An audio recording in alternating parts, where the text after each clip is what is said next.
Joining me now from Washington, D.C. is John Bolton, who served as the U.S.'s ambassador to the UN under President George W. Bush and as the National Security Advisor to President Donald Trump. John Bolton, good to have you back on the programme. When you hear the Taliban today, as I'm sure you did in that rather strange press conference, say that they will respect the rights of women, they will respect the education of women, they will respect an independent media, etc., do you believe them? Well, they did say they would respect all that under Sharia law, as interpreted by the Taliban. So by the very statement of it, they're not making a very convincing case. I think right now, Taliban have their smiley faces on because they've had good Western public relations advice.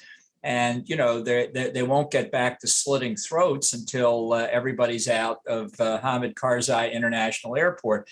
I don't trust them any more today than we did 20 years ago. And I understand what they're saying. I understand what some of their apologists in the West are saying. The only proof we'll have is in the experience after they take control. But if you look for where the best evidence is, it's in the minds of the Afghan people. And as far as I can see from a distance, they're terrified. And is it possible that the Taliban might have changed in these 20 years? I mean, become a different kind of Taliban, as some of them would have us believe? Look, anything is possible, but consider the psychology. They were tossed out of power 20 years ago. They've spent 20 years in exile and camps in Pakistan and in even more remote places of Afghanistan. They've now fought their way back to power. Are they really going to come into Kabul and say, you know, all that ideology we pursued these last 30 or 40 years, we're going to put all that aside. Kumbaya, let's go attend international conferences in Paris on climate change. Not going to happen.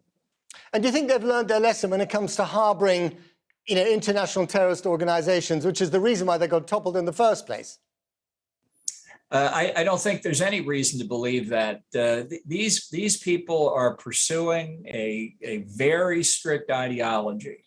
And that's really the concern that I have for why it was a mistake to leave Afghanistan entirely as we have now done. The strategic reason to stay in Afghanistan was as an insurance policy against Taliban coming back to power and ISIS and Al-Qaeda and others getting sanctuary there from which to plan attacks on America, Europe, and the rest of the world. I think the risk is very high. I don't think it's going to happen tomorrow, but I think it will begin to happen soon. We've had estimates from observers who say there may be as many as 10,000 foreign fighters already in Afghanistan. And again, we can't say how accurate that is, but it's very troubling. I believe one of the reasons why you resigned from the Trump cabinet is because you didn't agree with the then president's policy of negotiating with the Taliban over the heads of the government in Kabul. Who's more to blame here? Is it President Trump for doing that, or is it President Biden for the unseemly haste, if you like, of America's departure? Well, there's certainly plenty of blame to go around. I think there are two things happening simultaneously. One is the decision to withdraw. And on that score, Trump and Biden essentially see things exactly the same way. They are on withdrawal from Afghanistan, Tweedledee and Tweedledum. They are equally to blame. The second question is how the actual withdrawal is being executed.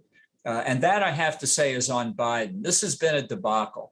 It's an embarrassment, a humiliation. I think it's seen Biden shred his own credibility, his own effort to present himself as the professional who can handle national security affairs. And I'm terribly worried, whatever happens in Afghanistan, that the reverberations around the world are going to be very, very detrimental to America and the West more broadly.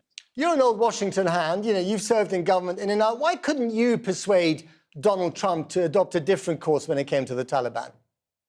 Because he was convinced that it was in his political interest to end this endless war and say he got all Americans out. And as I explain in my book at some length, the way to understand how Donald Trump thinks is to ask what he thinks is in his political benefit. Isn't that the problem here with America's foreign involvement? Too much of it is defined by America's domestic election cycles. Well, that's a problem with democracy that you've identified. I don't know that there's a cure for that. I think that what we've lacked in the past several decades, though, is leaders who have understood the strategic threats we face and explained them properly to the American people. One final line: Saigon 1975, Tehran 1979, Kabul 2021. Just as bad as the others? Well, I think this actually may be more like Tehran than Saigon. I worry for the people of Afghanistan, the terror that they're about to undergo, just as I worry about the terror threat we may face if Taliban let Al-Qaeda and ISIS back in.